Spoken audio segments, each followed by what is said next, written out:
গেল বৃহস্পতিবার দখলদার ইসরায়েলের ৪ জিম্মির মরদেহ ফেরত দেয় ফিলিস্তিনি সশস্ত্র গোষ্ঠী হামাস ও ইসলামিক জিহাদ। এর মধ্যে ছিল সিরি বিবাস নামের এক নারী, তার ২ শিশু সন্তান এরিবিয়েল বিবাস ও কাফির বিবাস এবং ওদেদ লিফতজিজ নামের ৮০ বছর বয়সী এক বৃদ্ধের মরদেহ।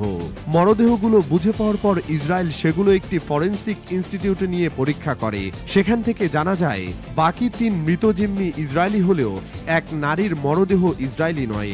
ইসরায়েল দাবি করেছে সিরি বিবাস নামের ওই নারীর মরদেহ না পাঠিয়ে হামাস গাজার এক অজ্ঞাত নারীর মরদেহ পাঠিয়ে দিয়েছে।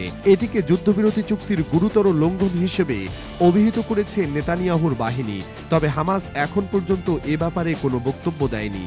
যুদ্ধ অপরাধের দায়ে অভিযুক্ত দখলদার ইসরায়েলের প্রধানমন্ত্রী বেনিয়ামিন নেতানিয়াহু এ ব্যাপারে বলেছেন, হামাসের বর্বরতা কোনো সীমা মানে না।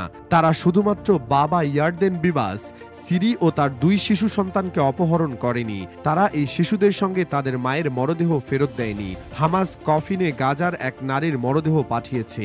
নেতানিয়াহু দাবি করেছেন এই জিম্মিদের হামাস হত্যা করেছে।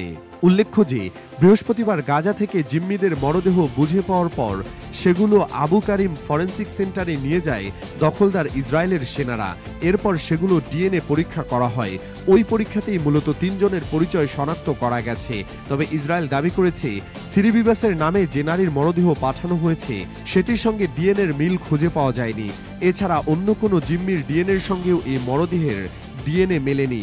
এ কারণে তারা দাবি করেছে হামাস গাজার কোনো এক নারীর মরদেহ দিয়েছে। পরবর্তীতে হামাস এক বিবৃতিতে জানিয়েছে সিরি বিবাস ও তার ২ শিশু সন্তান ২০২৩ সালের সেপ্টেম্বরে ইসরায়েলের বিমান হামলায় নিহত হয়েছিলেন। আর হামলার তীব্রতায় সিরি বিবাসের মরদেহ ছিন্ন ভিন্ন হয়ে যায়।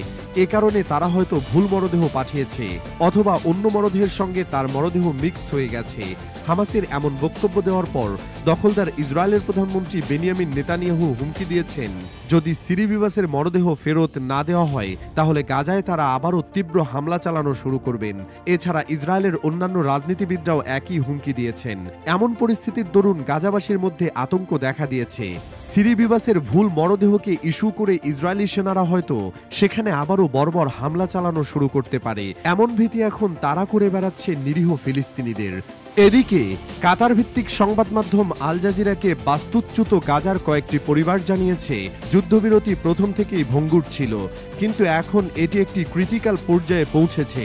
যদিও শনিবার হামাস ৬ জীবিত জিম্মিকে মুক্তি দেবে, কিন্তু এরপর কি হবে এ নিয়ে সেখানকার সব মানুষ উদ্বিগ্ন।